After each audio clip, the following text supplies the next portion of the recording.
Well, today and this week, there was both positive and negative news. Life has a level of duality. In one sense, I want to say positive vibes only, but I would be dishonest, and you can't approach life like that because there is some negativity. However, I also was tempted to title the video something very negative to attract people because humans are attracted to negativity more than positivity. Good to see a Frankencat. So I want to share with you both because overall, I try to share with people who watch my videos a comprehensive, a complete outlook on life, at least through my experiences and my perspective. Okay, good to see you, Andre. So, first with the positive news. Well, I spoke to my mother today, and she had been sick for the past couple days, and she's still a little sick, but she was feeling better. So that brought me joy because overall, I've been blessed with a great mom. And as I become middle aged, I know many people now that have lost their mother or in that process, or they just didn't have a mother, didn't have a good mother. So I don't take for granted, number one, that I had a mother, and number two, that she's still with me. That will definitely be devastating when my mom passes. Um, when my dog passed, that was devastating. Those will probably be the two toughest things I deal with in life. But I have to be thankful for both because I've gotten more than many people. But that's a positive. The positive is my mom is still here and she's healthy and she's feeling better today. Thank you, Pluto. Thank you, D. And so for that, I am grateful, and it also makes me think, well, maybe I'll head up north in the summer, but I still have to remember, as much as I love my mom, there still needs to be boundaries. Um, like I know a couple people too, their mother is dealing with dementia, and that's almost like a mental disability. And that gets kind of into the negative news. The negative news is I had someone with a mental disability like attack me last night, verbally. Usually people who attack you who have mental problems, it's verbal abuse, but which can manifest to physical. And it was just like someone like calling out my name and stuff for no reason. And of course I processed, how do I handle this situation? Because you don't fight every battle, not if you're wise. Like I tell you guys many times, I've survived so long by the grace of God, number one. And number two is I've seen physically that the strongest person does not survive. It's the person who is the wisest and a level of grace of God. So you don't fight every battle. And so I said to myself, I could win the battle. I thought in my mind, you never know. But I said to myself, this one's not worth the battle because it's a no-win situation. One is the person has mental problems. So even if I beat them, there's no win. Why do, and then two is it's it's just bringing me backwards for no reason. It's making my life more negative than positive, and I can avoid it. I can avoid it. I'm not forced to engage in it. So sometimes I engage even when I'm not forced, but I very much don't like to do that all the time. I like to avoid conflict whenever possible, and that has served me well in my life and in my career. And I share with you that's a positive. But it's not easy. Like one of my siblings has a mental disability and a physical, and they're on government assistance. And I learned this that one is there's a level of them being naive. Two is sometimes they're oblivious to what they're doing. Like I remember one time my sister, we knew this guy. We're in this neighborhood, and this guy was a legit killer. Later on in life, he actually killed a couple people, and I knew he was bad news. But my sister just thought like that was like her friend, and but she was just oblivious. Like she just recently went through something too, where she trusted someone to do something, and they totally screwed her. But their thought process is very much not logical.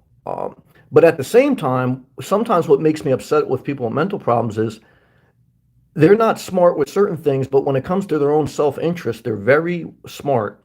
And that's when sometimes I feel like, are you playing games with me or do you really have a mental disability? Because I don't look down on anyone. I don't care if they have a physical or mental disability. But I always tell you, like, I would never accept someone in a wheelchair with a physical disability to do a mass school shooting, right? Because that's not right. So it's the same thing. Like if you have a mental disability, it doesn't give you the right to disrespect me just because you're struggling. So that's like, and I'm trying to figure all this out, right? And I'm trying to process, how do I deal with people, and I think about, dealing with people in my childhood, dealing with family members. I've seen family members pull out knives, and I try to like disengage, man, because I say to myself, if I lock heads, man, they're not in the right mental state. The tough part about it is, obviously pride. Sometimes you have to walk away, even though it's going to cost you some of your pride. Like this one guy that's attacking me, right? Like his whole big thing is he felt very entitled, that everything should be free. His whole thing is anyone that charges is basically like committing a sin, right? But what I found is some people like that, they're very entitled. Poor people can be very entitled, rich people very stingy, and middle class people kind of in the middle. That's my experience. Certainly there's exceptions all over the board, but mainly this guy had a mental problem. He wanted everything free. And what his biggest sin is vanity, right? So, what you don't understand is we all need grace. He gets on his high horse and he does these like 2 hour sermons about how he's so self-righteous. And what he doesn't realize, like if you ever see the movie Devil's Advocate, it's a great movie. I recommend you rent it. It's with Keanu Reeves and Al Pacino. And in Devil's Advocate, it is true that the lawyer had sold his soul in the beginning for money for a great job. But at the end, he decided not to do that. He got a second chance. But what he ended up selling his soul for was vanity. And when this guy doesn't understand is he goes on these 2 hour rants about how self-righteous he is. That's a sin of vanity. And at the end of the movie, The Devil's Advocate, they said that's the biggest sin is when someone thinks, that, they're just like, they like to just hear themselves boast themselves. And so, I have to process all this, and let's go back to some positives. See, I have to pull myself back. That's what I want you guys to hear too. I want you to hear this back and forth because life is, again, this duality. I can easily keep talking about the negative, but if I don't pull myself and talk about some of the positives, right, I go down this drama role. I go down, and that's what this other guy was attacking me. I looked at his track record, and even though he claims to be always righteous, every like thing he does is drama. He's engaged in drama videos, drama this. And so I say to myself, this is who this person is, right? So, I got to take the L a little bit, but I got to do it for the greater good, because the guy's not about much. He has some good things. Sometimes he seems like I remember when I was encouraging him, and I remember somebody told me this guy's not a good guy. And that's what sometimes really disheartens me, man. I think people sometimes no one's truly good, including me, I'm not, no one is. And even Jesus said that no one's truly good, so. But I want you to hear me pull myself back. Why? Because again, we can easily go down this negative spiral. So what else am I positive for other than my mom being healthy today? I'm positive to be in Florida and it was great weather. That was a big goal for me, and I don't ever want to start to take that for granted. And I do see people who get to Florida and start to take it for granted, but I also see videos about people in other parts of the country, and even in May, they're not good. There's hail in New Mexico. It's still not that nice in certain areas. In certain areas, it's hot, but it's very muggy and it's not tropical with water. So for me, I want to remember to be grateful for a positive in my personal life, and my personal opinion is what I'm trying to share with you, is to be in Florida. And that's something I have to continue to be thankful for. The other thing I have to be thankful for is having a remote job. The Lord has blessed me with that, and I always wanted that. The other thing is, look, I have YouTube as a side thing, which I've been very fortunate. I've paid off my debt, and in many, even just having the resources to be in this hotel, I'm grateful. And those are all positives. I'm not entitled to any of them. I'm not entitled, but I work for them, and I'm not going to apologize. I'm not going to feel that I have to do everything for free. Just like I always tell you guys, I worked as an apprentice electrician, then I got into IT, and I went to school at night. I did all these different things, not because I'm better than anyone, because I wanted to do for myself. And this one guy wants everything free. He doesn't work. I think he gets a government subsidy or help from his mom, which is fine. But it's like, he attacks people who charge. And that's like, it just makes me upset, but you can never satisfy everyone, especially too, as I become more of a public figure. I got to balance that, and I got to understand that. and I have to pick my battles, even more so. Like I say, I'm a private person, but I do public videos, so I take the good with the bad. And so, and what happens is the positive is I do attract a lot of people. The negative is when people don't have access to me, then they start to get jealous and spiteful. That's what happened to my father. When I basically told him I was going to cut him off, that's when he got spiteful and he wanted money back. You know, and so sometimes, when I did memberships, I had a lot of people, some gay guys that wanted to get with me, and some people who were just mentally disturbed that had no one to talk to. After I put up a boundary, they got pissed, man, and they went on this tirade. You know what I mean? So it's like once you start to take away, and you guys know this if you've ever been through a breakup, and you've probably been on both sides. Once you take away a level of access to your life because you have to prioritize your life, you have to move forward. Oh, watch the movie too, Good Will Hunting with Ben Affleck and who was the other person? Jason Bourne, the actor from Jason Bourne. There was a part in this movie where they were working construction for like minimum wage, but one of the actors was very gifted, and he had an opportunity to advance himself, to take on a good job, and to get schooling. And Ben Affleck was like a common construction worker, but the smart guy, he didn't want to go forward. He didn't want to go and make money and have a big job. He was like, "No, I'm going to stay here in Massachusetts with you. We're going to work constructions. Our kids are going to grow up together, watch the Patriots." And Ben Affleck was a true friend. He's like, "Man, if you're still around here in 10 years, I'll kill you." He goes, "Because you got a gift, you know what I mean? And you should use that gift. You should make money. You should better yourself. You should better society. You know what I mean?" He could have easily told him, "Yeah, stay here with me. Stay here with me in this parking lot, in this truck stop. We'll be forever. You just do it." But he knew that this person had something, do something with it. You know what I mean? And I would say overall, there's a lot of positive people that are very similar to that have been that in my life. There's also some negative people. They don't want to see you do good because they feel like it's a threat to them, or they're not going to have access to you. And so that becomes a negative friend. Like, but you were once good friends, right? Like I tell you guys, no matter how good of friends, there's going to be some that when you move forward in life, when you stop hanging out or you start doing better, they're going to attack you. So what do you think? You're better than me? You're going to work? So the problem is in life, there's this duality, okay? And we're constantly trying to balance it.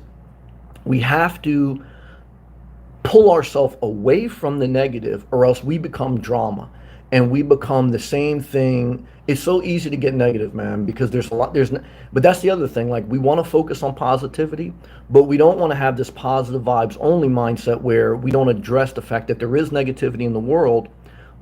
Again, it's this balance. It's also this balance with minimalism and comfort. Like I told you, I'm not going to say their name because I'm going to try to avoid that, but there's this one person I watch on YouTube. We've done interactions.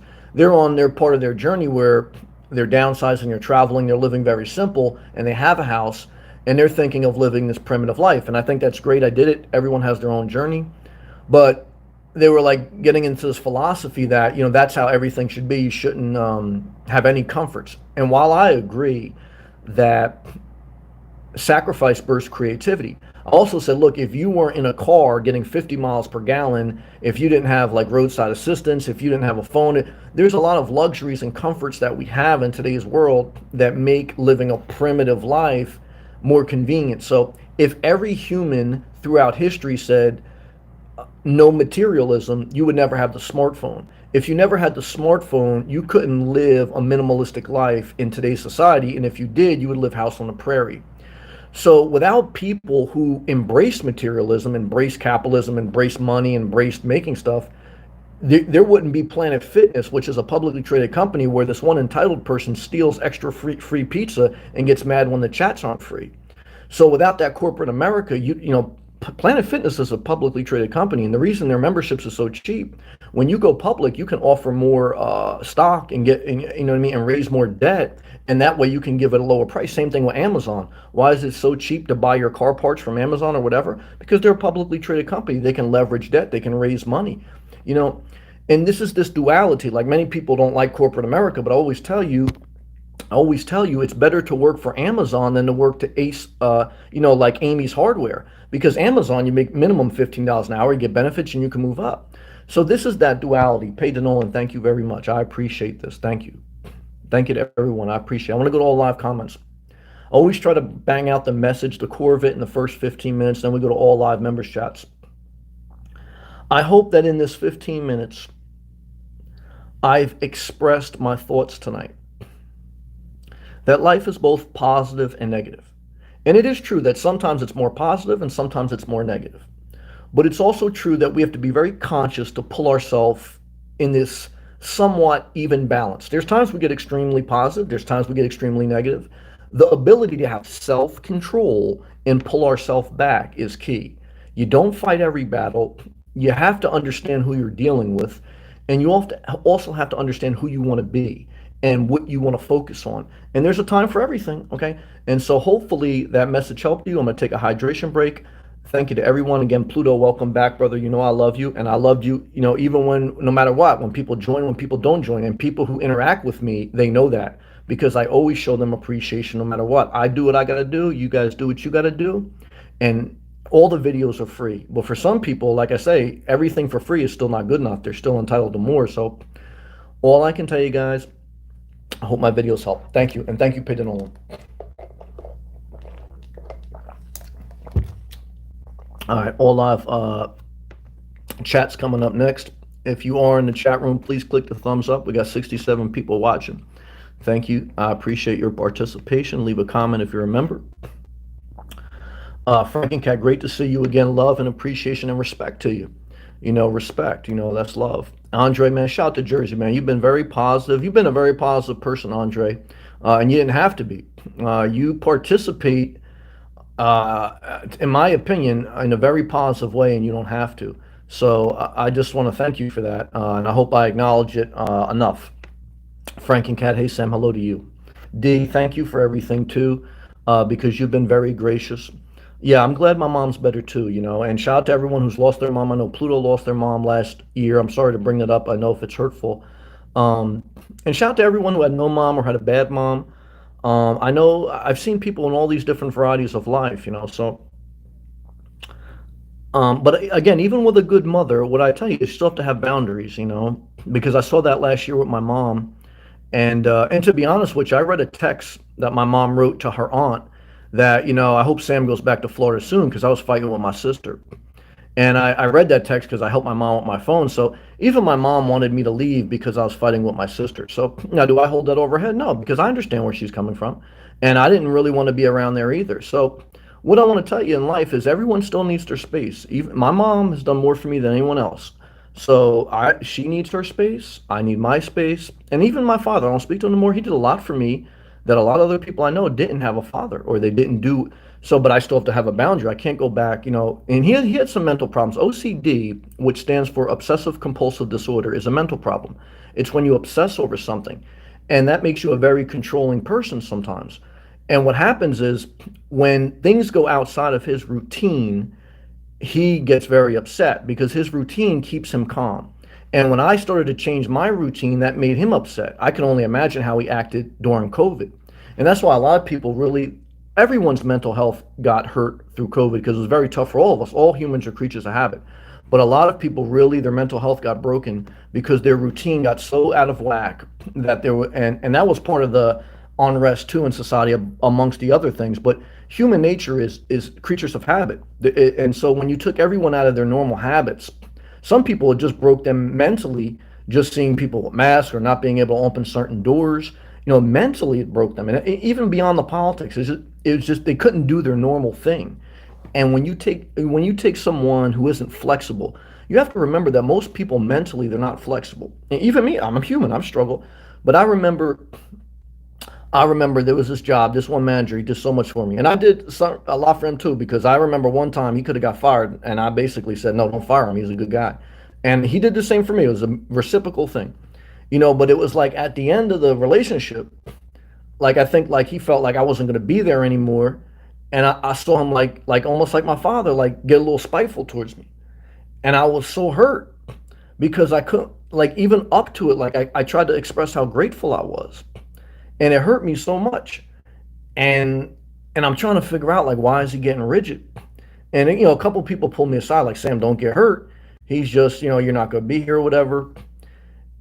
And, it's like the positive is this person probably did some of the greatest things for me in my career. I admit that without them giving me this opportunity and helping me, and they saved me sometimes, and vice versa, it was reciprocal. But like when you go, and this is the same thing like any relationship, you go through that, right? Same thing with my father. He did things for me. And so that's so positive that you have someone that helped you, and you cannot say that you did it all on your own. Like the negative guy that was bashing me, he goes on this tirade that he does everything on his own. It's very sad. But I recognize, and I share that in the context of my videos, that without help of others, I wouldn't be here, no matter how strong and wise I am. So I was processing this at the end of the relationship, like, man, I don't want to end this. But all relationships, or a lot of them, tend to end bad, even when there was a lot of positive. And the negative is, even to this day, like the vibe isn't the same, man. And it's, it makes me sad, but it's part, I've learned life, I mean, I've been through enough life where I've had enough relationships go good and bad.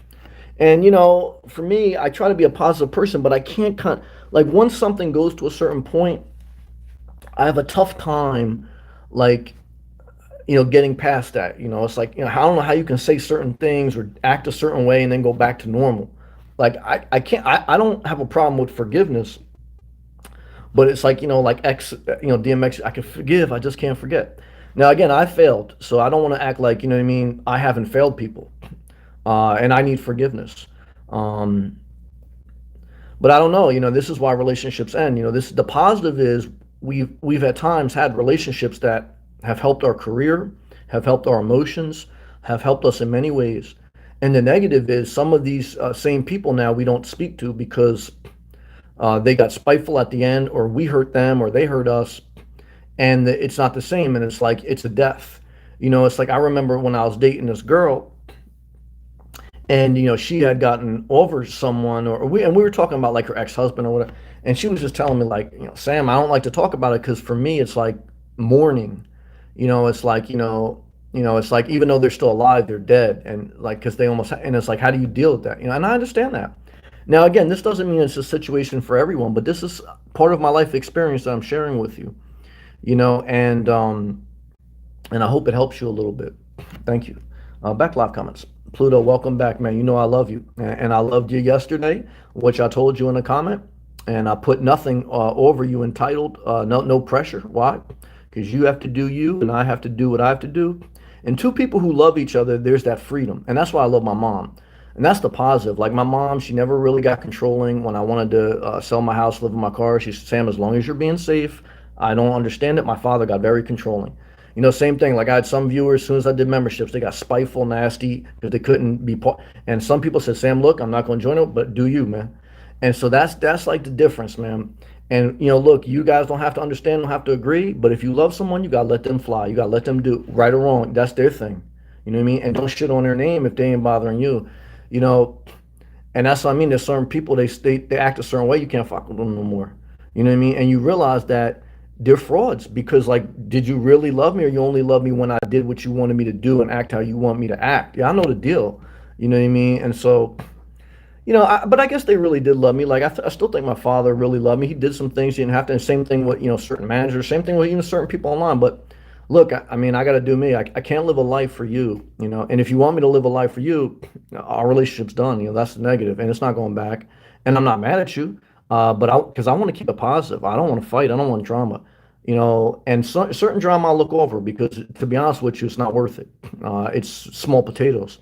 And the bigger you get in life, the more things are small potatoes, and the harder you're going to have to work to overlook the people that they're going to talk a lot, and you got to overlook a lot. But it's like you also have a lot, and they're entitled to a lot, okay, but they're not grateful for a lot, and that's the difference, okay? And so you got to learn to know that there's some people out there you're never going to fully satisfy, and you can't feel guilty, okay, because you got to move on with your life, and they're staying stuck, okay? And that truck stops screaming about the same self-righteous shit they've been screaming around for 4 years with the same drama loop that they get caught in, and you got to move on, okay? And but they're not going to let go easy, and that's why I changed my number with my father, because believe me, and he had a couple of restraining orders on him in his life, and that's the type of people you deal with, where they don't let go easy. They're going to try to pull you down, even if it means them going down because they're already down. And that's the type of people you deal with. They look to call people, they look to get people hurt, in trouble, at work, in their life, because they're spiteful, man. Like I tell you guys, there's a couple people that you want to avoid in life: the spiteful and the insecure. Why? Because both of them try to destroy you, because that makes them happy. Like, you know what I mean? Even if they don't understand you, it's not enough for them to say, I don't agree with them, but they're not bothering me, I'm not bothering them. Some people are so vindictive and spiteful, they have to tear you down to justify their self-righteousness. Remember, greed is not the only sin, there's vanity. And what I can tell you is vanity is when you think you have the right to tear someone else down, even if you disagree with them. If they're not hurting you, you don't have, you could disagree, but you got to go do your thing. But see, some people, they get caught in their self-righteousness, and that's the sin. They get caught in that. I understand life. Wendy, I won back my money plus 100 at the casino today. I had to force myself to stop. I understand that. First time gambling in my life. Well, gambling's addictive. My first time, love to you, Wendy. Good to see you.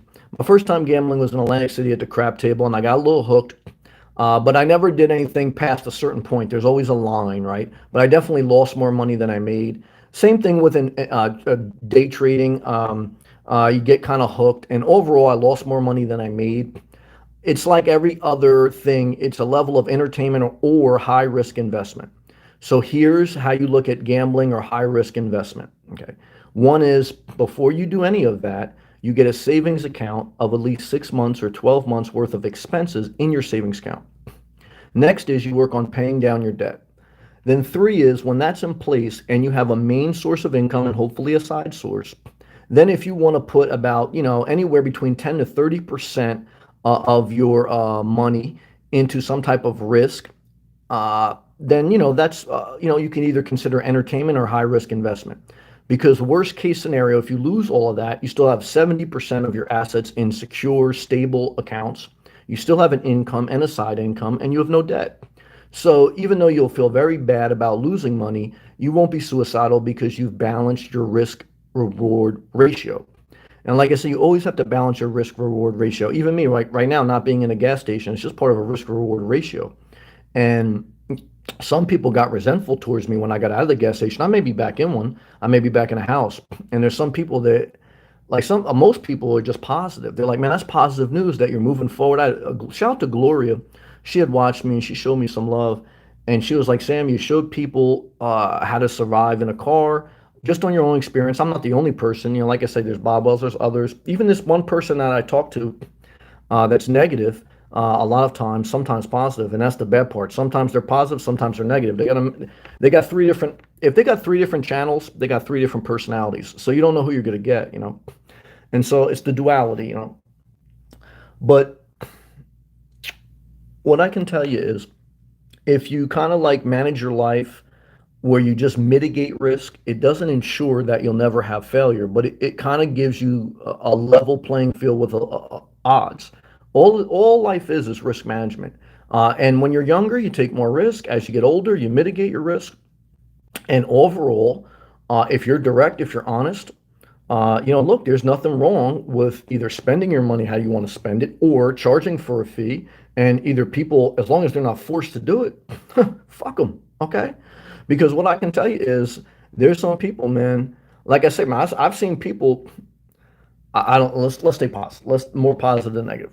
Adam, hey Sam, how are things going this evening? Positive and negative. But I want to stay as positive as possible while saying there is some negativity. How are you doing, Adam?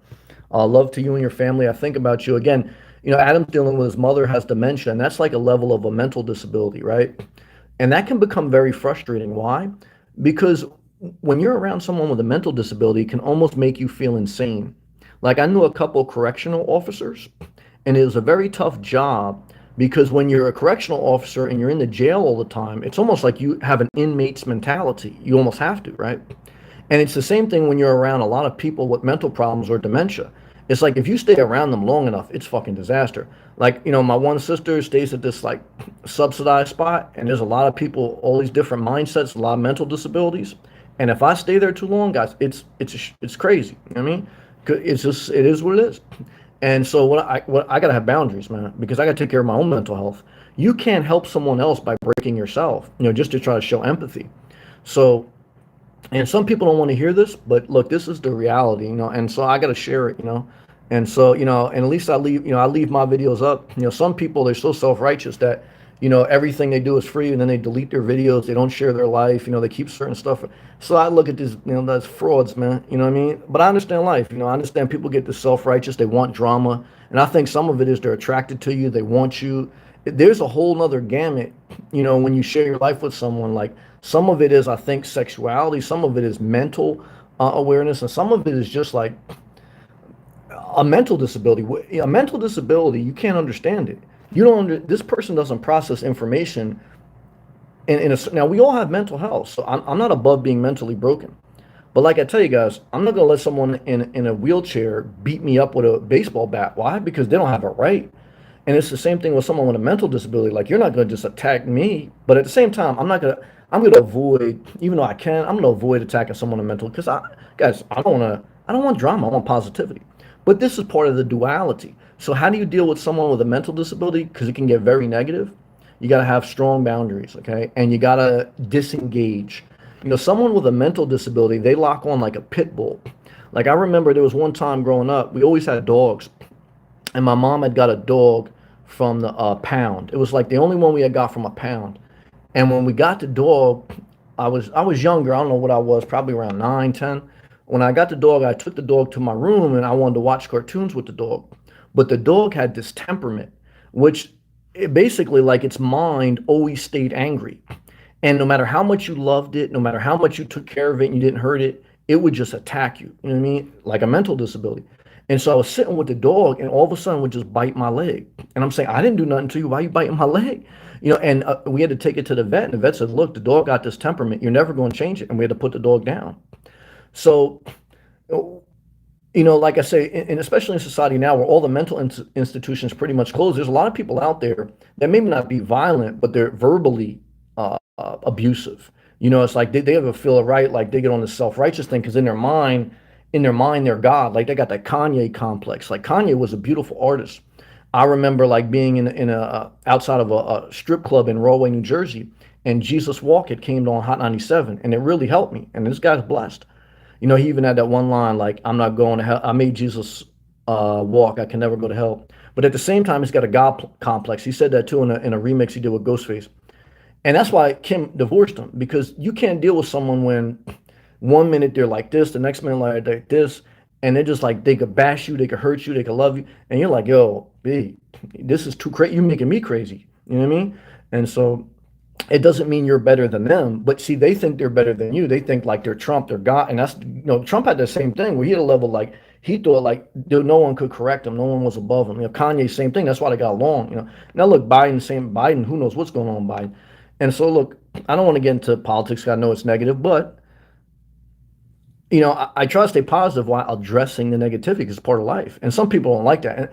And like I said, there's still some people out here I see in Florida, they're still like out, they got Trump stuff, and they're out and they're like, they're doing crazy shit. And I'm saying to myself, like, I don't remember people like that when Hillary lost by less was the same way, but they don't process it like that. They think like they're entitled. You know what I mean? They're entitled, but not everyone is like that. These are extreme people. But I also saw a guy at Walmart today. He had a mental disability, and you know what he was doing? He was on some religious stuff. And you guys know I'm spiritual. I talk a lot. Some people think I talk too much about God. And this guy was at Walmart, and he was like the street preacher, where he was telling everyone like, if you don't repent right now, you're going to hell and all this shit. And this guy, he had a mental disability. And this is how bad things, and this is how like people like Hitler and things rose. Because if you get a few people with mental disabilities and you get them to cling on to religion or a politician, you saw it this year. You know what I mean? With the thing at the Capitol, you can get people doing crazy shit because in their mind they're self-righteous. They may not be greedy, but in their mind they think they know more than everyone else and they're entitled, and you have to listen to them. You know what I mean? And so this is how ills in society. Remember, like guys, Hitler had millions of followers. I got 20,000. So how does a person that preaches such a crazy message get so big? Because all you have to do is get a couple people with extreme mental problems. And what you can do is then you can control the masses, because no one wants to speak up to, like you should have saw this guy at Walmart today. No one wanted to talk to him because they knew he was legit nuts. And when you're dealing with someone with mental problems, guys, you don't know how it can end up. And most people are passive. Even like me, I want to avoid conflict. I didn't want to bother the guy, but I don't want to be bothered. So I'm saying I'm looking at this guy as I'm walking in because I'm trying to stay positive. I was going to Walmart to get like a camera holder, not to talk about politics or religion, right? So I'm going, into Walmart, and this guy, he's got a bullhorn B, and I'm like, yo, I'm just trying like a panhandler. I don't make eye contact. I'm going on my route, but I got the Magic Johnson peripheral eyes, like just in case this motherfucker does something crazy, right? So I'm walking, he's preaching all this, and I'm letting some stuff slide. He didn't really say nothing to me, but he's talking reckless, right?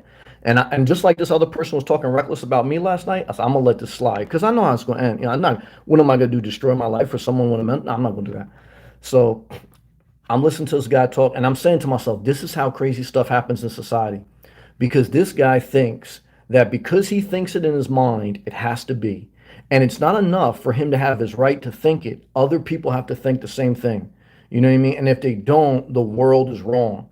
And I'm like, yo, you can do what you want, but this is a public area. Go to your private area and do you. You know what I mean? But it wasn't like that for him. Everyone had to do how he thought they should do. And this is where, even though I believe in God, this is where I am for. This is why I thank God for, in one sense, there's got to be a separation between God and state. You know what I mean? Because you can't have religion and your government on the same thing. This is how these wars and shit. Because people on this other shit, man. You know what I mean? And I'm saying to myself, Sam, stay positive. My whole time in my mind, because all I hear in my mind is negativity from this guy. I'm just like, I gotta stay positive. I gotta stay positive, right? I'm just trying to get from point A to point B, trying to stay positive, and that's what you're trying to do in life. But on that road, you got negativity, and you got to figure out each battle is different. Like some battles, this is a metaphor. Not, I'm not trying to use this is a metaphor. Some battles are fought in the air. Some battles are fought in the sea. Some are fought in the jungle, right? So life is both this positive and negative. So what you're trying to do is stay on the positive track, but you're gonna have the negative fights. So you got to figure out which fights are worth it and try to avoid as many as possible. I'm trying to avoid this guy. I'm trying to avoid this other person that's talking reckless about me. They don't got it right, but I'm gonna let it slide. And so I'm thinking to myself, Sam, stay positive. You know what I mean? Stay positive. And I tried to, and by the grace of God, I got through another day. Okay.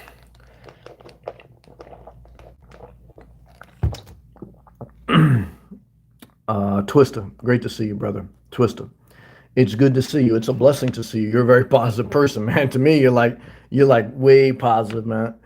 Twister, I've had a long day. Well, I hope my words help you because I know the hardest thing is to be very positive because and sometimes I worry about the very positive people. Like, how much can they take? Because I don't care how positive you are, you can only take so much. And so that's why I try to address both because I don't want the world to look too negative. Because remember, here's the positive.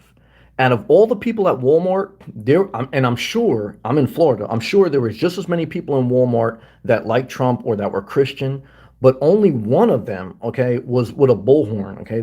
Everyone else, both Democrats and Republicans, I'm sure there was atheists, Christians, everyone, most people were just civilized. That's the positive. And they were just walking in the store. They ignored this guy too, you know, and thank God we're at that point in society. I'm very grateful, positive. And so, but it only takes a couple, man, to crack the egg. So you got to be careful.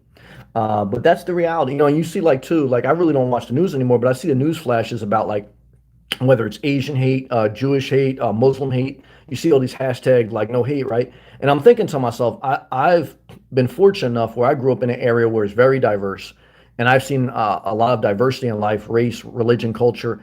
And what I've realized is it's only a couple nut jobs in each group which cause all these conflicts. Because most people are like the people at Walmart. They're not bothering no one. They don't believe what these crazy people believe. But these crazy people are on some crazy shit. You know what I mean? And so it's like you're trying to avoid the negativity.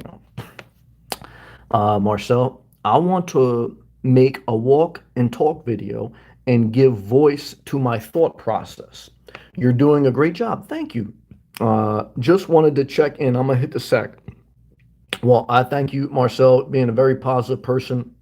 And what I can tell you is, you're going to work at Planet Fitness, which is a publicly traded company, and you're going to see some people who are entitled to all the free pizza, free Tootsie Rolls, and they're going to get very mad if you ever have channel memberships because they feel like everything should be like Planet Fitness where it's free. And if it's not, they're going to bash your name. And you're saying, whoa, I'm working here. I should get paid, right? And that's what you're going to say as a personal trainer. And, for them, they're like, well, I don't care if you get paid, I just want the free pizza, because I'm paying. So everything should be based on. So you're dealing with people that are delusional, man. Love to you, man.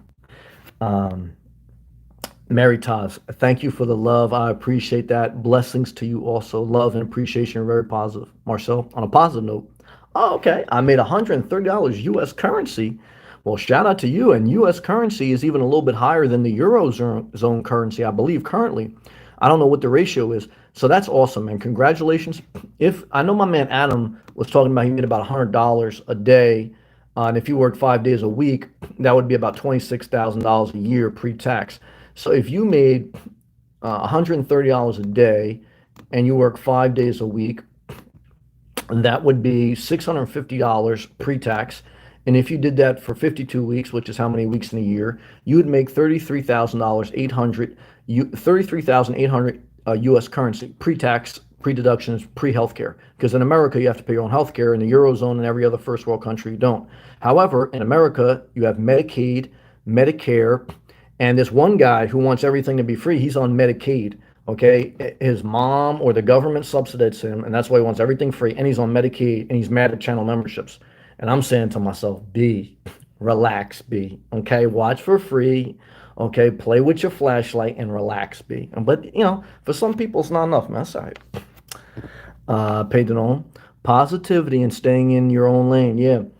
That's exactly right, man. That's a 100 emoji. And that's what I was trying to do in Walmart. That's what I was trying to do at different times with family members. That's what I was trying to do with certain people online. I'm trying to stay in my lane. But now sometimes people come in your lane. So how do you deal with that? Well, I try to avoid as much as I can conflict. Okay. I address negativity once in a while, but there's plenty of times, guys, I take a L or a move aside. Once in a while, you go through it, but for the most part, step aside. Pluto, brother, I am at my own apartment. Congratulations, number one. Shout out to you and Hal, who recently got their own apartment. I love it, he goes. Like you always said, once you get out of car living, no way to go back. Well, I won't say that, but I could definitely understand that mindset. I was happy to be a nomad, but being in my own apartment gives me true happiness I need. Well, I definitely agree that some level of comfort is a great balance. And I thought about that today when I was at Walmart. I said, man, if I was, because that's the number one negative that I got out of living in a car for 4 years, and I could still go back to it, but the number one negative is being in the public for an extended period of time, like 4 years, not 4 months, 4 years. And that wears on you because you're dealing with people like this at Walmart. You're dealing with entitled people at the all-night truck stop. You're dealing with all types of people every day. You're dealing with the coffee at the Starbucks is wrong, Planet Fitness toilet backed up, and you're like, oh my God. Thank God tonight that I have this place. It's not perfect. The hotel, condo's not perfect, but nothing's perfect. So I haven't figured that out yet, but I definitely have figured out that at a certain point I need to balance some of this, and I'm trying to figure that out, and that's why I'm taking this reprieve here. Um, so congratulations, and remember that if you're living below your means and you're keeping some flexibility, you're doing a great job. Pluto. Also, brother, I invested 5K in crypto and down almost 3K now. Will just hold. Well, one is thank you for sharing that you lost or that you losing. You don't lose until you sell. But like I always tell you guys, I've lost more money in investments than I made. And if someone can admit that, or at least admit when they're losing, then that at least means they're being honest with themselves. And even if they lose money, they'll never be addicted to the point where it will hurt them. Now, you may be addicted, but it won't hurt you. Because if you can be honest with yourself, it's like that's the first step to any like AA program is like, admit that you have an issue, whether it's drinking, drugs or whatever, or energy drinks, right? Like, some people, they get all jacked up on this shit, man. They start talking reckless, B. And I'm like, oh man, this person's out there. But I said, let's stay positive, not negative, man. Twister. Yep, your dad routine habit is the same as mine. Well, love to you, Twister. Love to you, brother. You understand, man. Empathy emoji. And he drank wine a lot too, and that sedated his mind. A lot of these people with this high anxiety, alcohol is a sedative, man. Alcohol is a downer, man. So if you have OCD, that's an upper. You're very tense because everything has to be particular. So a lot of people who have OCD, they need downers, and they use alcohol because alcohol is a downer, right? And a lot of people who have like a down mind, like they don't function at a high level, they sleep all day and then they go live at night and they bash other people. They take energy drinks, man, because it's an upper and they need that to get all worked up. But the problem is they get too worked up and entitled. And you know what I mean? So it's kind of like makes them wow, right? So you always kind of got to know what type of person, and I understand what type of people I'm dealing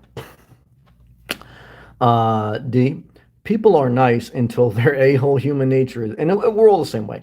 But this is an excellent point. She goes, their a-hole human nature is about survival, and as would tell them, survival of the fittest. This is an excellent comment. Here's why.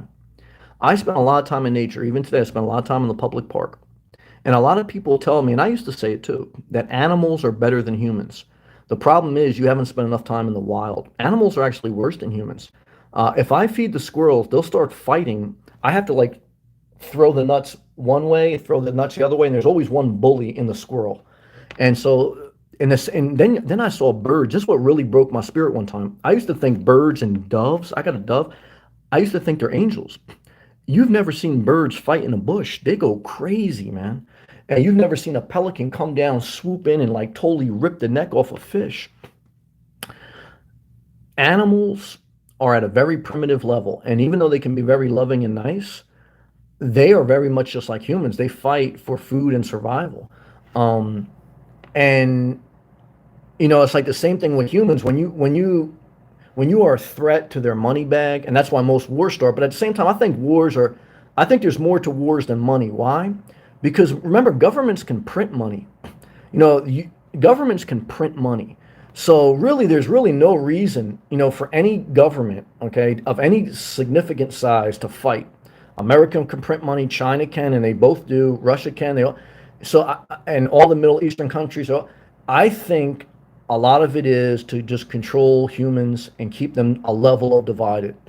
Because most of the people, doesn't matter if you're Chinese, Muslim, Jewish, Christian, most people just are like the people at Walmart. They want to go in, but there's a couple that are extreme, and I think a couple people that pull the strings all the way up top. I think they like, all right, let's make this extreme. Now, I don't know if that's true though, because I also say, well, humans have evolved, and we're actually in a period in time where there's been a lot of peace. But I'm speaking from an American's perspective, right?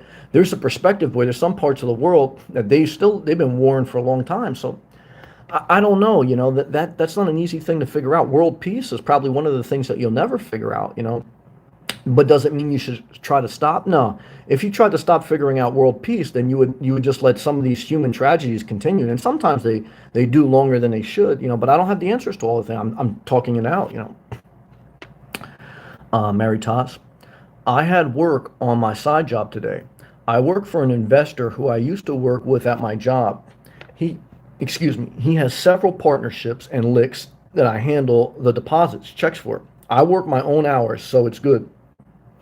That's awesome. I mean, if you can have a level of control over your time, time is your greatest asset. And if you can do that and still make money, because that's your second asset, well, health, time, and money. Those are probably the way I would think about assets, right? So, because if you don't have your health, you don't have nothing. And thank God that's the positive today. At least my mom's healthier and I'm healthier. Hopefully you are. So health is number one. I would say number two is time, right? Because even above money, you got to have time to spend money and do things with money, right? You could work, like there's a certain point in my life, you could work 7 days a week, get money, but then not have time to spend it. You got to balance. And the third thing is money. You need money, because now again, I know some people, they get money, they don't want to say how, and they feel like no one else gets. That's okay. Let's stay positive. Adam, I'm doing good, Sam. Trying to figure out what to build tomorrow. Running out of options out there, I think. I might have to just stick with building up the camp area. Okay, he's trying to think. See, now Adam also runs a channel, and he does it based on what they call bushcraft. That's his title name, Adam Outdoor Bushcraft. I didn't know what bushcraft was, but what I learned is it's basically outdoor survivalism. So what he does on his channel is like does these tutorials or segments where he shows you what he's building and how, and he's a very positive person. You should see this guy, but I know he faces a lot of negativity. His family, this guy has a lot on his plate, man. So yeah, I'm always amazed, at how certain people stay positive. Now, I've also seen like if you spend long enough time with them, they can get anyone can get negative, and that's why I also don't put anything past anyone. Like, and I went through that season of life where I put everyone on a pedestal, and then you get let down. But here's the other part. Then I used to think, well, everyone's letting me down. I'm this pure self-righteous person. This was the person bashing me last night. But see, then I've also analyzed myself where I've done bad too, right? And I've needed to agree. So I try to balance that. Obviously sometimes you're just wronged and you got to call it like it is. But look, guys, none of us are perfect, okay? It's certainly not enough to go live every night and say, I'm the fucking king of the hill, I'm the this, I'm the that, I'm the this. Get the fuck out of here, okay? What I could tell you is this, man. Take it easy out there. You get a little excited, okay? You got a little excited last night. You went a little wild. Calm down, okay? Take it easy, all right? Frank Cap, I hear you, Sam. I'm the same. I don't want to bother anyone, and I don't want to be bothered. I follow, oh, I didn't know there's a rule. Dalton's rule, I never heard of that. Be nice until it's time not to be nice. Yep, I hear you. And sometimes, you take a L, believe me, I don't like to, but I understand you. I have to look that up. I don't know. I'll have to look up Dalton's rule. Let me look that up now. Never heard of that. Dalton's rule. I got my laptop in front of me. Dalton's law, it says, if this is the same thing you were talking about, Frank and Kat, Dalton's law is the statement that the total pressure of a mixture gases is equal to the sum of the partial pressures of the individual component gases. The partial pressure is the pressure that each gas would exert if alone occupied the volume of the mixture at the same temperature. So it's kind of like one action leads to another and balances itself out, but maybe that's not the same thing. You said the Dalton's rule from, you must be talking about, not Dalton's law, but Dalton's rule from Cocktails and Dreams. That's what I'm trying to think. Maybe, I don't know. What were you talking about? Because it doesn't say that here unless they let me know about that. Yeah, that's what Dalton's law says. You must be talking about the other movie. D. Hey, Mary Taz. Mary Taz, hey D. D, congrats, Pluto. I agree. Congratulations on that apartment, Pluto. Let me also go back to live chat on the YouTube thing. One thing. And let me approve Pluto's chat here. Got caught in the algorithm. Sometimes, guys, if you don't see your comment, I got to approve it on my laptop. All right. D said, Sam, how could you close your eyes at night out in the public for 4 years? Well, actually, it wasn't that bad. Number one is I kind of get to a point in my life where something happens. I'm single with no kids. I wouldn't want my mom to face it, but fuck it. I don't want to die. I don't want to get hurt. I don't want to put myself in unnecessarily harm's way. And I'm not this super tough guy, so I don't want to say any of that. But I also say in my mind, I calculate the risk. I said to myself, worst case scenario, something crazy shit happens. Either way, I don't have anyone really depending on me. I mean, my mom, but, so it's like, but also, and I had the dream to really save up to get to Florida, so it was all kind of worth it. Now it's kind of like at a different point, and I said, let me calm down a little bit, take some of the risk off the table, mitigate some of that, and get some more comfort. All that's part of it. But what I've learned in life again is even when you're out in the public all the time, the biggest risk, even though I ran into a couple psychopaths, the biggest risk is driving.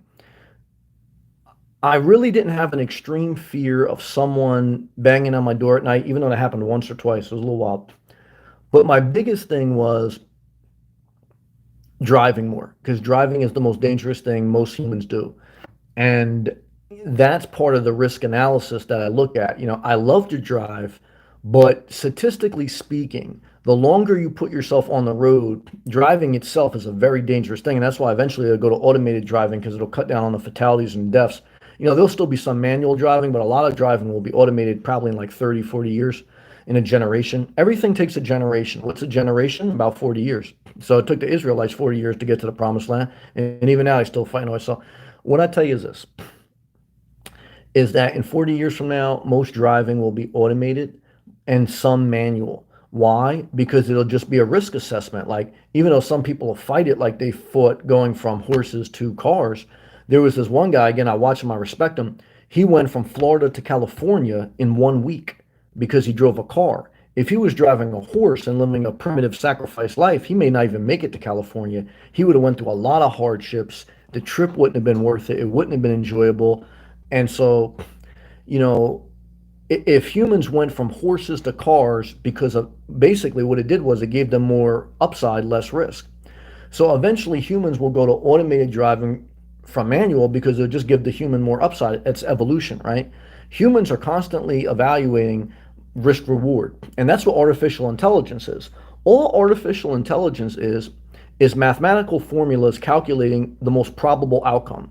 And the most probable outcome is risk management. It doesn't mean it's always right. There's no exact science to life, I'll often tell you guys. But what companies do is they collect data. Data is gold. And with data, okay, you can analyze outcomes, okay? And you can basically do mathematical formulas on, as an example, right? Let me give you a practical example. You look at YouTube and you look at a lot of nomad videos. So the algorithm, the mathematical formula, artificial intelligence built into YouTube is if this person looks out of their past 10 videos, if 7 of them they search nomad videos, then we're going to put them in an algorithm to recommend more nomad videos. So some people say it looks like everyone's living in a car. They're not. 99% of people are living in an apartment or house. But you're in this algorithm, you're in this mathematical artificial intelligence where the program is playing to what you want to see and how you want to see it. Same thing with politics, religion, etc., right? So that's the bad part about artificial intelligence. You can get caught in this algorithm where your search engine is producing what you want to see and how you want to see it, and you're not seeing anything outside your perspective. So if you don't live real life, and there's plenty of people that they're online all day, every day, and they don't actually live real life too, you're just consuming data, but you're not experiencing life. And so you don't see the guy at Walmart. You don't see the different races and religions that you grew up with. You're just seeing your search engine, what you want to see, how you want to see it, and you're forming this narrow. This is the bad part about artificial intelligence. You're concluding that the world is a certain way, probably more negative than positive, because you're searching probably for more negative than positive. Sure, you're searching. Sure, you're searching for some positive, like how do I live cheaper? How do I live in a car? But you're also searching for some negative. Um, you know, uh, how to protect yourself at night. A lot of people that are caught in the algorithm of guns and survivalism, a lot of that is project on their fear that there's this end times. Even like people who bought gold used to be like that. Some people buy crypto. And I'm not saying all of that fear is wrong, but what I'm saying is as you go down this algorithm, you start doing a self-fulfilling prophecy that your fears are projected at a mass scale because the algorithm is playing to your fears or your drama or your sex fetish or your own vanity. Like you can get caught in your own algorithm. Like I think this one guy who was talking real negative, okay? I don't think he really watches much content, but what he does is he has a mental issue. And so when he thinks about things, he projects those things even bigger and bigger and bigger. And he's an isolationist. Like most people with mental problems, most people have left them because they make other people crazy. And that's why when you try to leave someone that has a mental problem, they lash out because they're like, you're not going to leave me like everyone else. I'm going to show you, right? You're not going to block access from me. I'm going to show you. And so they project now because they got no one to talk to. They start to project their own thoughts bigger than what they are. And they become God in their mind. And they begin to exalt themselves. And they may not be falling for greed, but they're falling for vanity because they feel like people have to listen to me. And what they realize is people stop listening to you because you kept projecting that on them, okay, instead of just letting people have the freedom to be them. And see, this is the positive and negative, like, you know what I mean? Let me take a hydration break. I also got to use the restroom. Shout out to all my viewers. Click that thumbs up. Thank you to the love.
I'm back.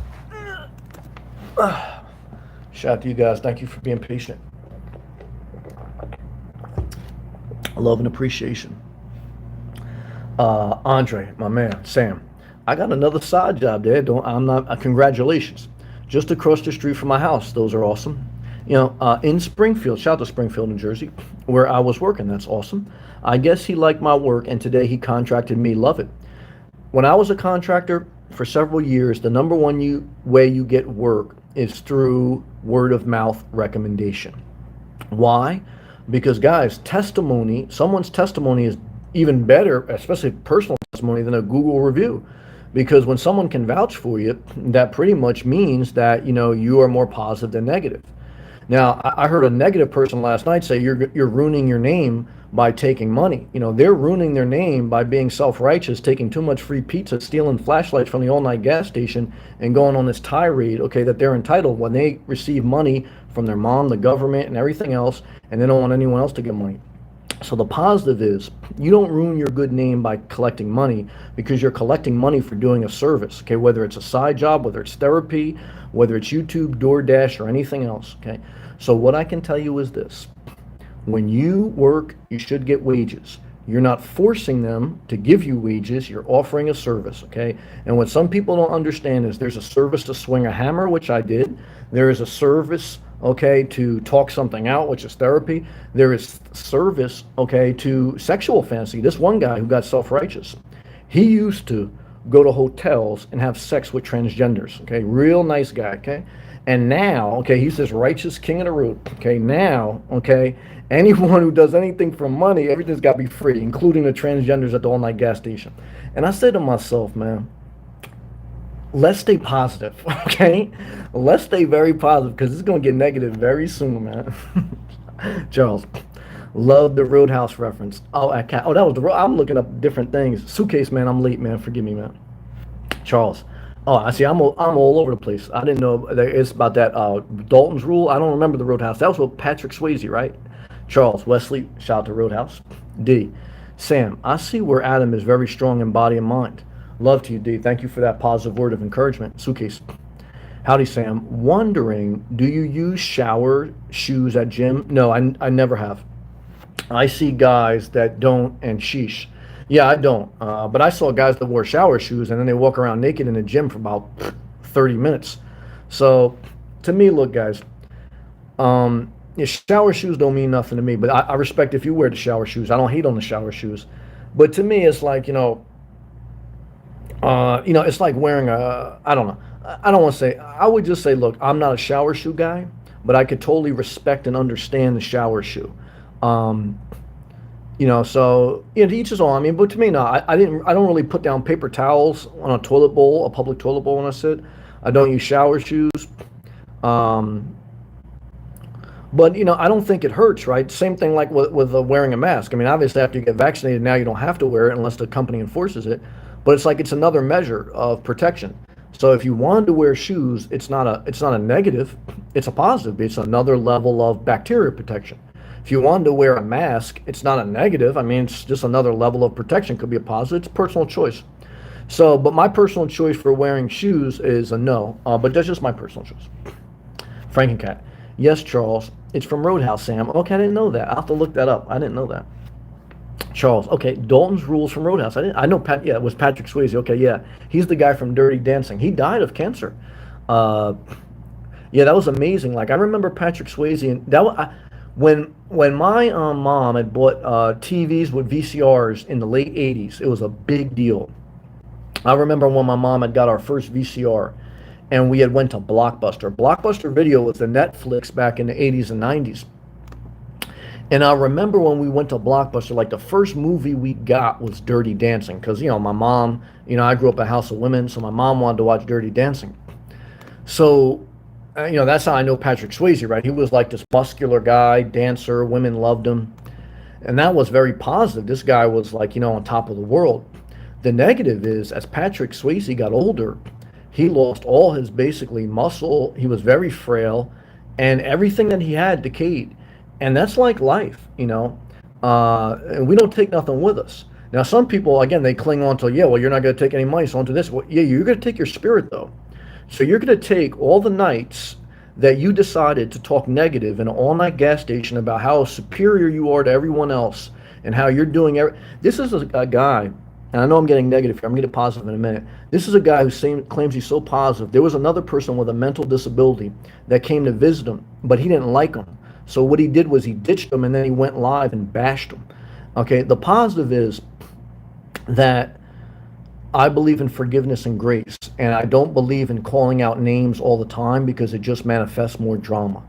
The negative is drama always wants to suck you in, and I think part of it is because they like you and they want to get with you and they don't have access to you. I think the other part of it is that it's an algorithm in their manifestation, and that's why we have to be careful. And I'm trying to be careful here tonight to stay more positive. I want to manifest and I want to exude more things that are positive than negative. So the positive is that hopefully we're talking about some good things in an overall healthy way. Because in no point tonight did I say do anything negative. I talked about the negatives, but I tried to encourage us all, including myself, because believe me, I'm struggling a little bit, that I want to focus on the positive. I want to say I'm positive for my positive is my mother has good health. The positive is I do. The positive is that we look at our lives and find something to be grateful for. There's always going to be the negatives, okay, and we try to address them, but we try to balance it because we don't want to go down this road that just it's well, I guess like what you're talking about with Patrick Swayze, it's this roadhouse, whatever he was talking about. So, David, what's up, David? Great to see you, man. He goes, people get funny when it's time for you to do you. David, you simplified the message, and what I can tell you, David, you're a smart guy. You're smart, and sometimes, and that's the other thing that. Well, here's the positive. I believe that everyone has a level of intelligence, even with mental disabilities. Like the positive, this one person with a mental disability, I think they're mechanically inclined. They know a lot more than me about automobiles and how to fix them. And so that's positive. That you can have a disability but still make great money or do a great service for society. Because I know some people that want to rough it, but when your car breaks down, what do you want? You don't want a philosopher, you want a mechanic. And guess what, guys? Whether you have roadside assistance or whatever, that car mechanic's going to get paid, and rightfully so, because they make society better. And so the bad news is that some people don't focus on their gifts. They focus on their entitlement. It's like, if you focus more on what you're good at instead of, focusing maybe on what you're mad at. See, that's the thing. Focus on what you're good at, not what you're mad at. A lot of people, and even me, I catch myself. I'm not boasting. I'm trying to catch myself tonight. I want to focus on what I'm good at, not what I'm mad at. What am I good at? I'm good at communicating. Okay. What am I mad at? I'm mad at some people who resent my gift because I'm not communicating to them anymore. And they feel that no matter what, whether they're my father or someone online, they're entitled to it. And while I have to have boundaries, man, for whatever my own reasons, man. And I'm not saying you have to understand them, and I'm not saying you're forced to do anything. I'm saying, like my man David says, okay, and I'm going to read it again. People get funny when it's time for you to do you. And that's all I'm doing, guys. And the last time I checked, okay, I'm not in someone else's hotel room making them do anything. I'm in my hotel room on my channel, and I tried very carefully tonight not to name anyone particular and talk more about my experiences than any one particular person, because my experiences there is positivity and negativity. And I could totally get why someone is more negative than positive, and I can totally almost myself go down that route. And it is well, I don't know, maybe everyone's different. Some people have a gift, they're a little bit more positive than negative. I'm probably a little bit in the middle, but I would say overall, again, if I look at my channel, if I look at my life, I would definitely say I've done more positive than negative. But I definitely can't say that anyone is all positive, no negative. And I have a little bit of a problem with people who start to get on this vanity trip, that they got all this positivity, no negativity. It's just a balance, but it's like, again, but again, when you only share part of your life and you delete videos, you do it, look, you make yourself look how you want to look, right? Because, you're projecting your own algorithm that every bad thing I did, you can't see. You can see all my good shit, though, all my shit about me. I get the fuck out of here. Adam. All right, my brother. I'm out of here. Appreciate your words of wisdom. Thank you. I'll check in with you later. God bless you and love to you. D. Or time well spent? D. A cell phone has a microphone that is always listening to you. Yeah, and it has a camera that's always watching you, but how would I look at that? It's like, look, like, would I want to be around 100 years ago when there was no cameras, no cell phones, and no one was looking? No, because I'd be riding a horse from New Jersey to Florida. I'd probably never get here. I'd never be working remote. I would never really go outside of my 30-mile radius. I would struggle tending crops on the land. I grew up in New Jersey in a suburb about 45 minutes out of New York City, and it became very populated, and it was certainly around urban areas. But it used to be all farmland. Like when my parents had migrated from Elizabeth, New Jersey, where they were from, down to this suburb, I was raised in basically a suburb, but this suburb used to be farmland. So this farmland, when I grew up in, it was not farmland. It was all a suburb. There was urban areas around it. It was a suburb basically. And so, but I remember my parents telling me when we came here, these were all farms. And so why am I saying that? I'm saying that because for me, I know enough about human history that when farming was the main source of economic opportunity, it was a harsh way of living. And people had multiple children just to survive to tend the farm. And also that was part of the big thing with slavery, was just cheap labor. And so even though technology has its negativity, and it is a level of intrusion on privacy, how I look at it is, look, no one's forcing any of us to use the technology. We're choosing to, and we're choosing so in a wise way because it makes our life better. Now, can it make our life worse? Of course, because it has a positive and a negative. Nothing has all positive, no negative. And so obviously we try to mitigate risk. And that's the other thing I said to myself. Well, if I'm going to take the risk in sharing my life publicly, and there is risk, it's got to be a reward, because I had a Facebook, I had an Instagram, and it was private, just my friends. But what I could tell you, I even got tired of sharing that because I felt like I was forcing my view towards them. And I know they agreed with me probably on a lot, and probably some they didn't. So what I said was, well, let me just delete my personal stuff. One is, I thought Facebook and Instagram totally scammed us, where we share all our data and we get no compensation. And we're kind of forcing people that we know, if they're in a private, to listen to us. And you don't want to listen to most people. You unfollow them, maybe even if you don't want to unfriend them. So I looked around. So the only social media platform that allows you to express yourself, and really no one's forced to follow you on YouTube. And it doesn't come up in the search engine the same way it comes up in Facebook. Like your Facebook feed, you're like bombarded with everyone you know. YouTube, it's like, you kind of choose who's in your feed. And even if you don't watch their videos enough, they're not in your feed, So I said, well, YouTube gives you a platform to share your life, and you can share it in a little bit better context than just like a one sentence. A video is a little bit more, you can get if a person listens to your whole video and your videos, they can get a context for what you're trying to communicate rather than take you out of context, even though people take out. So, and you get compensated if you work enough at it. Again, I worked for, I don't know, a year and a half before I even got monetized. I didn't get very little.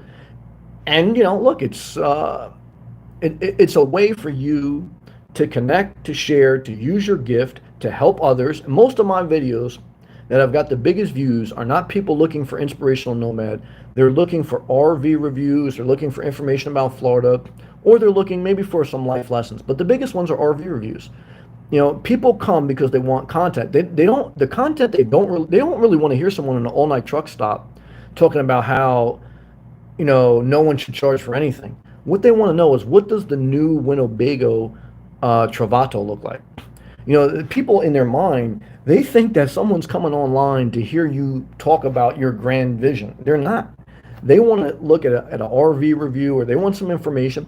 Now, once they see you build, you work, and you put this catalog of videos up and you don't delete them, and people find your work, and then maybe other work of yours is recommended to them, and then they say, you know what, there's more to this channel than just the thing that I like. I'm gonna watch more, and then maybe I'm gonna engage more. Okay, so that's how it works. But see, some people think, I'm gonna make this one video, or people really want to hear me.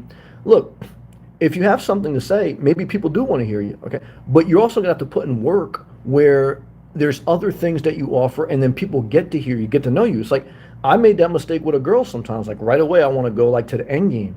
But a lot of times, what a lot of girls say, "Well, get to know me." And it's the same thing with YouTube. Like YouTube is, they're going to introduce you to the world as if you're dating, and they're not going to just shove it down someone's throat and you get right in the panties. No, you're going to have to get to know them, and you're going to have to build up content and work for it. But see, some people who are not building like that, they're having sex with transgenders at all night gas stations, and they get their high horse. They're entitled, and they don't understand work ethic, because they're on a subsidy, or they're on this free pizza from Planet Fitness shit, and they're on this whole other algorithm. And so let's stay positive. Um, D. Pluto, you're out of bed and bath. Frankencat, love Swayze in Point Break. I did watch that movie. It was pretty good. Frankencat, he died from pancreatic cancer, just like my brother. I'm sorry to hear that. It's terrible to watch someone waste away. No, that's, well, one is I'm sorry to hear that. That's a negative. My empathy. Two is, I mean, the positivity is at least none of us, I believe, I hope, are going through that right now. But thank you for sharing. Maritas, there was a time in my 30s. Oh, excuse me, one sec, Maritas. What's up, Tony?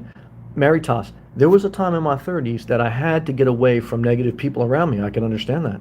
I made the mistake of thinking I could help them. I also understand that. I could only help myself. I totally understand that. See, the positive is that other people have helped us along the way, and I admit that for myself. I don't think I did it by myself, and I don't think I'm doing it by myself. The negative is sometimes people feel then entitled to be part of your life forever, whether they're your father, a friend, or a lover.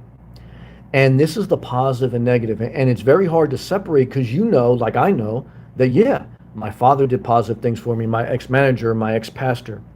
But the negative is, I know if I stay with them, I don't grow, or I don't do what I need to do for me. And when you separate with certain people, like even it wasn't my pastor, and that was another thing that was hurtful for me. They were a blessing to me, more positive than negative. But I had got to a point in my journey where I just felt like I was at a point where I needed to separate for a variety of reasons. I don't want to talk about all of them. And I remember talking to them about it, and of course they didn't like it completely, but they did say, all right, well, you gotta do what you gotta do. But the way the exit was, it was a little negative. But I understand it, because it's not an easy thing. And so I empathize, Charles, I like a bunch of cute animal videos on Instagram. It affected the algorithm so much. There you go. Yeah, if you look at cat videos, you're going to get a bunch of cat videos. Now that's all they suggest on my feed. You're an algorithm. You're an artificial intelligence. D, some people are goofy positive. Yeah, and that's a blessing, but they're also psychopathic killers. Like I've seen some people, they're on some goofy positive. All of a sudden, they got distemper. So, there's that give and that take. Like they say, there's a thin line between a genius and insanity. And they said that about Kanye West, and he proved that right. All of us. I don't say that I can't be broken. I always tell you guys that, because I think if you put enough pressure on anyone, they can go from positive to negative. I really do. I always tell you guys, what's water torture? Waterboarding is when you take someone, it could be the strongest person in the world, and you drop a little bit of water on their forehead, not for hours, not for days, not for weeks, but for months on end. And eventually, mentally, they break. And any positivity they had, it's all negativity. Because I don't care who you are in life, everyone has a breaking point. And that's empathy towards everyone with a mental disability. Because maybe someone with a mental disability, their capacity to deal with the negativity is not as great as someone who's more evenly tempered, right? But so that's the positive. The positive is empathy towards everyone, because we're all human. Okay, none of us are, even if some of us are stronger than others, none of us are greater than others. The negative is, because some people with a mental disability know that you have an advantage, they feel entitled, okay, that you have to pander to them because you have something up on them. And that's that's that negativity, you know what I mean? D, some people don't know that about phones. No, that's true. Frankencat, that's what I like about your RV videos, Adam. Frankencat, I meant Sam. No, I appreciate that. I look, the RV videos are probably the most work. Why? Because I kind of got to do something, especially now. I kind of got to get myself to the RV dealers, and all these RV dealers see me there already. They kind of know I'm not maybe going to buy, And then two is making the video without getting interrupted and pushy by these salespeople, especially the way they have the RV dealers now, that a lot of stuff isn't just like, that's not easy. But those are my biggest views on average. But then again, I have other videos that have caught heat because my catalog of work, and everything in life is built over time. But if you have YouTube, like out of my 3,000 videos, less than 5% have probably made over 100,000 views. And 100,000 views is not $100,000. Depending on the subject, it may be a couple $1,000 or $1,000 maybe. It depends. So you have to think about that. Like a million views does not mean $1 million. It may mean $1,000. So, but over time, millions of views, okay, millions of watchers, some tips along the way, subscribers, members that come and go, and they have a right to, and you have a right to add, you have a right to put up that boundary, whatever. You hope that it's more worth it than not. But to be honest with you, YouTube is a high risk, low reward. And that's why a lot of people don't share their life on YouTube. Because the chances of you getting monetized, then the chances of you making it really worth it are very low. And the negative is you're going to make yourself vulnerable to the world, and you're going to have your information out there, okay? And there's a lot of people that you try to use that to hurt you, okay? The positive is you can really make a difference. The positive is you can earn some side money, and for taking that risk, you better. I don't know why you would take all that risk and no reward. But those are the two things you battle. The negativity is you make yourself vulnerable on YouTube, and you're probably not going to get a lot of money. The positive is you could get some money, and maybe even a lot. And the positive is you could help some people and help yourself. These are the give and it takes. That's the way life is. See, the problem is some people want to view life as it should only be positive. Everything should only be how I want it to be. And some people look at like everything is bad. But that's not life. Life is both. I just tell you guys both, and I tell you, and some people can't handle that because they can't go outside their routine. If you were once a certain way and now you're not that way, shame on you. And I say, fuck you, okay? Because what I could tell you is this: let's stay positive, okay? Tony, that's my brother. Tony, what's up, man? Shout out to Canada. I hope you're doing well. Probably getting warm up in Canada right about now as we get close to June, man. Good to see you, Tony. I appreciate you. Frankencat. It's all right. He passed in 2009. Love to him.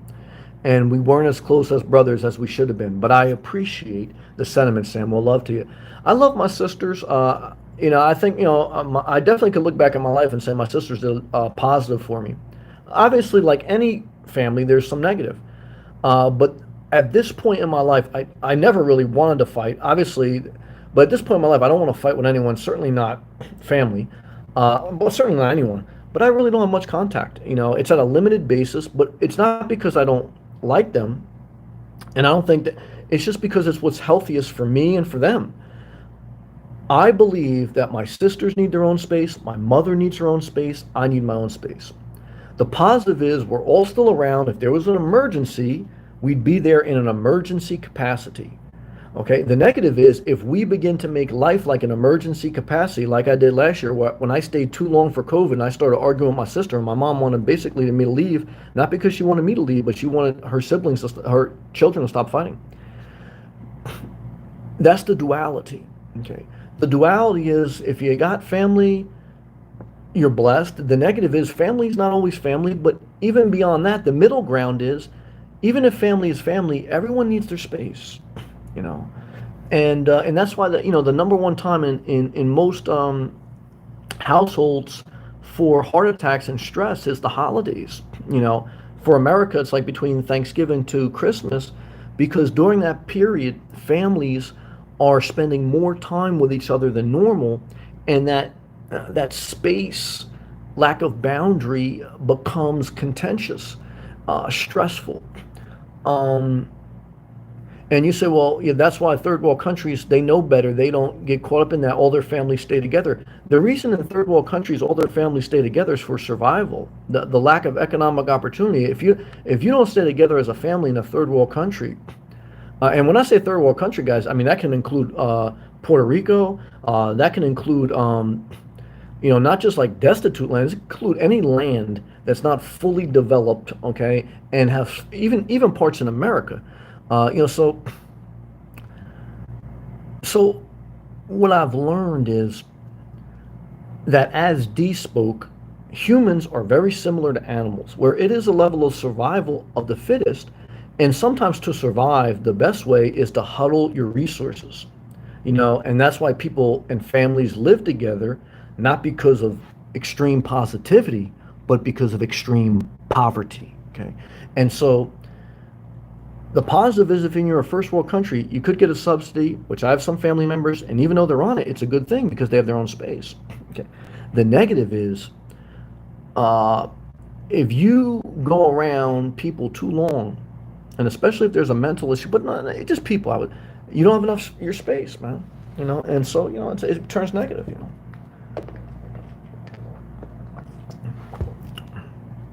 Alan, man, Alan, I didn't even realize. Alan, I never. Alan, forgive me, man. I haven't seen you in here. Alan, thanks for your words of real wisdom. Well, Alan, thank you for watching, man. Forgive me for not recognizing you. I don't even remember the last time I seen you in here, or had you in here. I don't know if you're a new member. Forgive me, Alan. Man, thank you. I apologize, Alan. Love to you, man. Thank you. Yeah, Alan's right here. Oh wait, I've skipped D. Yeah, D said, I've had some wonderful people throughout my life to help. I think I read that. Love to you, D, and you're right. And Alan, man, one is thank you for being here. Two is I don't see you often. And again, I'm just saying thank you because, like I said, there's a lot of people that support the channel by being members. They don't have to. They're not manipulated. I'm not singing a sad song. I'm saying, look, I'm sharing my life. I'm putting in a level of work, and all the videos are free. If you wanted to support the channel by an extra way of being a member and be part of live chat, great. If not, I understand. But there's a lot of people that are members that really don't come in that often, but they just do it as a sign of support. Do I appreciate that? Yes. Am I entitled to that? No. So gratitude is what I'm trying to express in an honest, direct way. Thank you.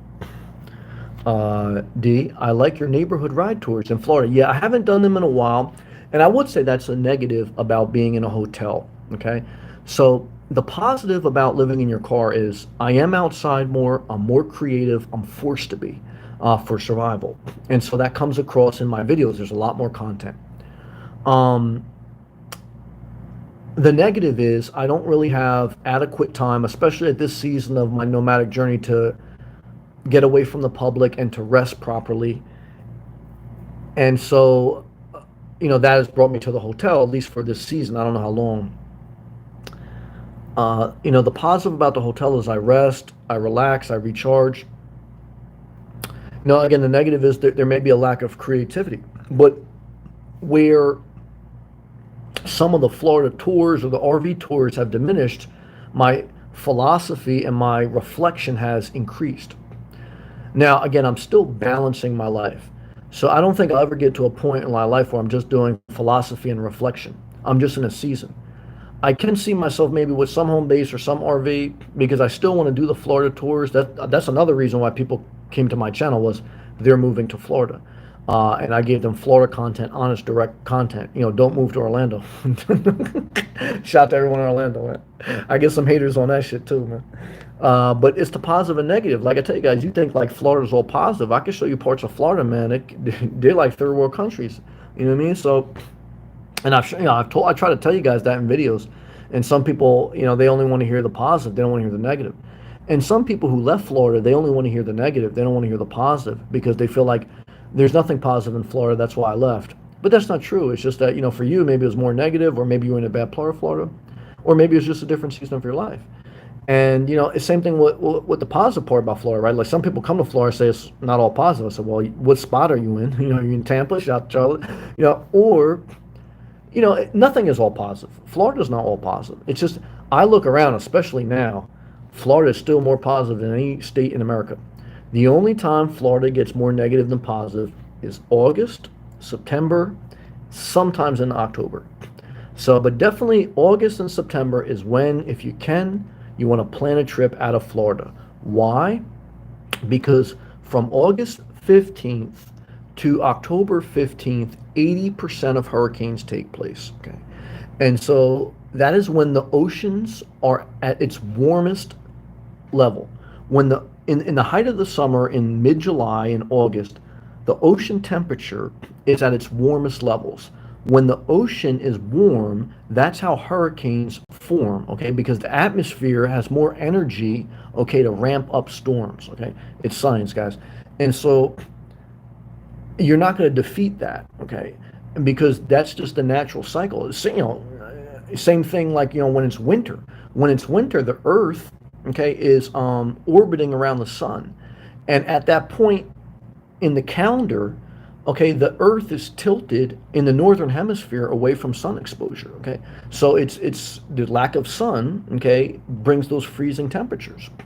And so like I always tell you guys, you can stop moving, but the Earth is always moving. And that's why I tell you, if you have fallen, get back up as soon as you can. Because if you get kicked, remember, if you stay down, the Earth keeps spinning. So don't stay down too long because Earth's going to go on without you. Good job. Charles, negative self-talk can get you too. I've done that. I still can do it. I had a good conversation with it, but I will say this, and I'll go back to that, Charles. I have noticed for the past 2.5 weeks being in a hotel, my negative self-talk has gone down a little bit because I've dealt with the public less and I have a little bit more solitude.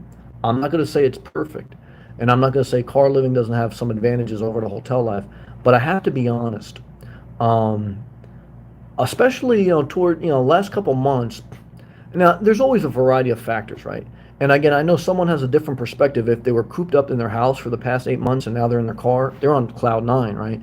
So, but I have to share it. 4 years straight on the road with no breaks, I was getting worn out, and I made videos about it. I told you guys. See, some people watch my videos and they only saw the positive ones about living in your car, and then if they see a negative one, they get upset because like whoa, whoa, whoa. But it's like, but if some people see a negative video, they think, yeah, that's why I don't do it. But then I'll make a positive video about living in a car. It's like, oh, you shouldn't be telling people they live in a car. I had someone tell me that one time. So I get both reactions, right? Depending on what I'm experiencing. And you can't please everyone. He goes, negative self-talk can get you too. I had a good conversation with a pretty girl. Well, that'll get you too. At the pool today. Remember, a pretty girl is never alone. Here's a pro tip to all my guys out there. If you're talking to a pretty girl, she is never alone. Her boyfriend or her husband is close by. And I could tell you a pretty girl has probably never spent a Valentine's Day alone. And if she did, it was the worst experience of her life, and she'll never do it again. Even if she doesn't love the guy, she's not going to spend a Valentine's Day alone again. So just remember, when you see a pretty girl in the gym or in the park or in the supermarket, she is not alone. Pretty girls are not single. There may be an exception, but guys, and I could tell you, and some of you guys want to get with me, so I know you get resentful when you can't talk to me. Don't worry about that, guys. What I can tell you is this. This is the reality of life. I hope it helps you. He goes, I had a conversation with a pretty girl to say, my mind took over. Well, you better masturbate in the sock because you got all that energy. See, what happens is after you have a conversation with a pretty girl in your mind, your body temperature is like the ocean temperature in August. You're all hot and bothered, okay? And you're starting to have a hurricane. And if you don't go home and masturbate, you're going to have a Cat 5 hurricane, okay? And if you have a cat, you're going to explode everywhere, okay? And I know a couple people, it happened to them. So I want to tell you this, okay? Go home in the privacy of your home or your car, whatever you got to do, okay? And take care of business, okay? Let that out, okay? He goes, my mom took every opportunity to tell me what I was just said to her was stupid. Well, that's the other thing. I always tell you guys, sometimes you should masturbate before you go to the gym. Why? Because you never want to meet someone in the gym. The gym is the most sexualized experience more than a strip club. You got all this testosterone, you're working out, everyone's in short outfits. All this energy is like the ocean seas in August. It's all hot, hurricane. What was that movie with that guy who was told, masturbate before going on a date? How I Met Mary or something like that? It was wisdom. Alan, thanks for your words of real wisdom. Well, thank you for listening, and thank you for your membership. Love and appreciation to you. D, I believe couples should have their own bedroom. I don't believe so. I believe if you're a couple and you have your own bedroom, you should have a divorce. Unless you need someone to live with for financially, Or if you've worked out in an agreement, then God bless. But to me, if you're going to be in a relationship, part of that is intimacy. Now, as you get older, I guess it probably would make sense not to have intimacy. So, at what age does intimacy stop? Well, it depends, but I would say at least into your 60s and 70s, you want to be in the same bedroom. I would say once you get into your 60s and 70s, yeah, then you'd want to start to have separate beds. But if you're sleeping in separate beds in your 30s and 40s, it's time to move on because you have a roommate, you don't have a lover, in my opinion. I could be wrong on that. That's my opinion. ESP. Again, remember, guys, I'm single in a hotel room, so these are only my opinions. D. ESP says, at D, and bathrooms? Well, definitely bathrooms. I mean, I would definitely, I know Dia said it, men are dirtier than women. At least for me, that's true. However, I know a couple women, they always clog up the toilet bowl, even to this day. And if you never been with a woman, I know women that got shitty panties, period stain, they always fucking up the toilet bowl, so it depends. D. Yes, ESP, especially bathrooms. And to me, let's just get a divorce. What are we doing together, man? We don't love each other. I hate you. D. Lack of sons bring depression. Well, and living with someone else bring depression. That's my experience. It's like being in winter. ESP. There are a lot of pretty girls who are alone. Nah, it never happens. Because everyone assumes they're taken. No way. I've never seen it. And I've been a lot of places. What I can tell you is only the butt ugly chicks are alone. It's true. Okay, it's true. It's true. I hate to say it. And I love my butt ugly chicks. But it's the butt ugly chicks. It's the psychopaths.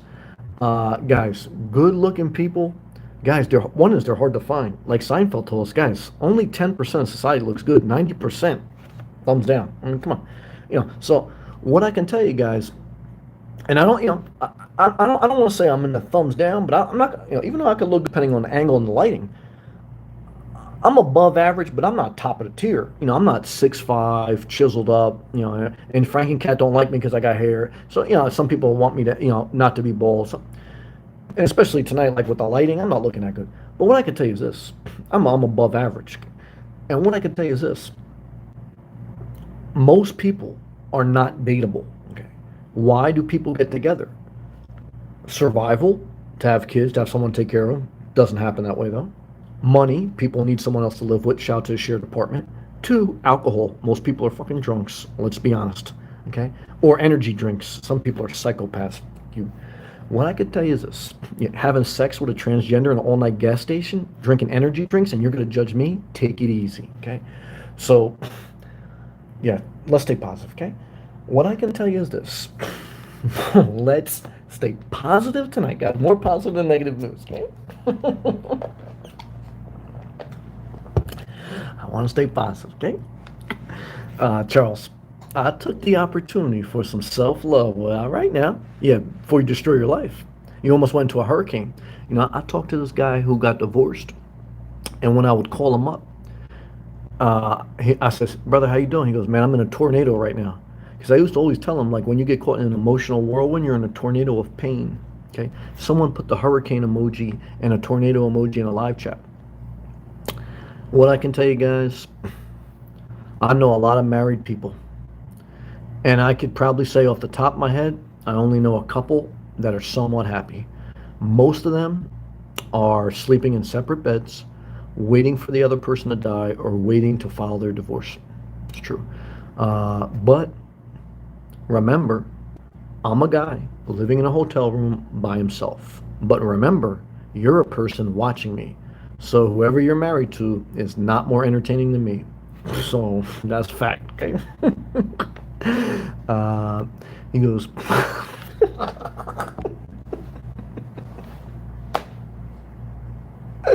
oh man, guys, this is very good stuff. I mean, come on, guys. Yeah, it's fucking.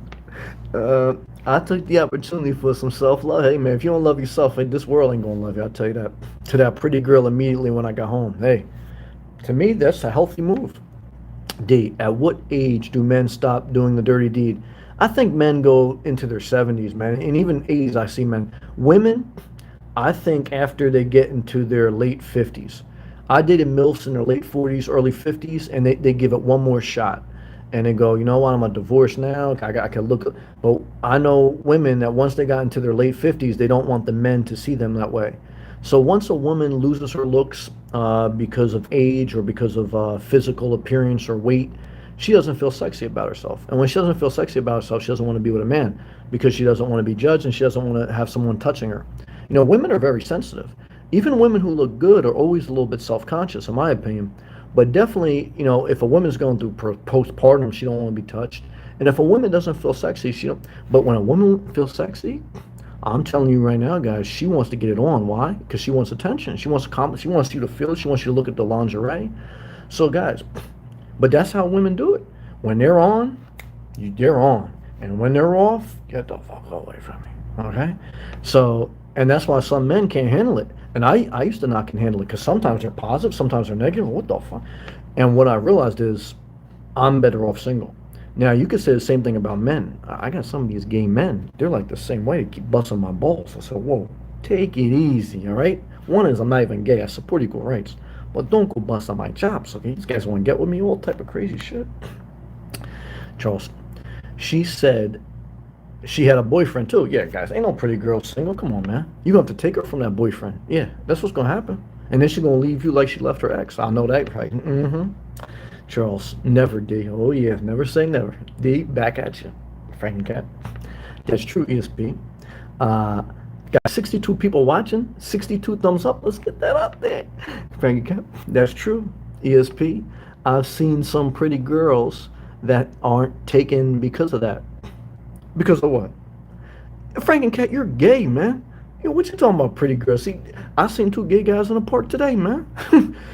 So see, you got a different perspective because you chill with girls. Because the gay guys, they chilling with girls.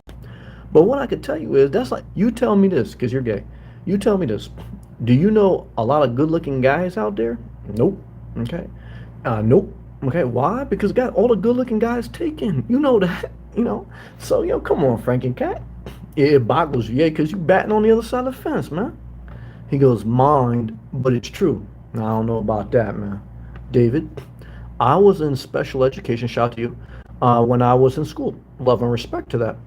But I don't consider myself slow. Yeah, and I don't treat you like you're slow. I treat people with respect and as adults. However, like I always tell you guys, I'm not going to get disrespected back. Now, I'll let some stuff slide because I know some people can't help themselves. But what I want to tell you is, I respect all people. I try to, whether they have issue or not. Because to me, everyone has a gift. You can do something. You can still be a nurse. You can still be a car mechanic, or you could just be a great person. But you got to be a good person, or else I don't care who you are, what your background. It's not worth being a friend. He goes, but I don't consider myself slow. I don't consider you slow either. And I never ask for help from others. And I wouldn't be mad if you asked for help because I've asked for help. So, love and respect you again. And love and respect all my positive people. If you got a disability or you don't. Yeah, I do see some, I have seen, very few, but I do see some people at the bottom of YouTube. They get caught with these other people who have mental disability, and some of these people mental are nasty, but then they start to like bash their disability. I don't agree with that either. That's not right.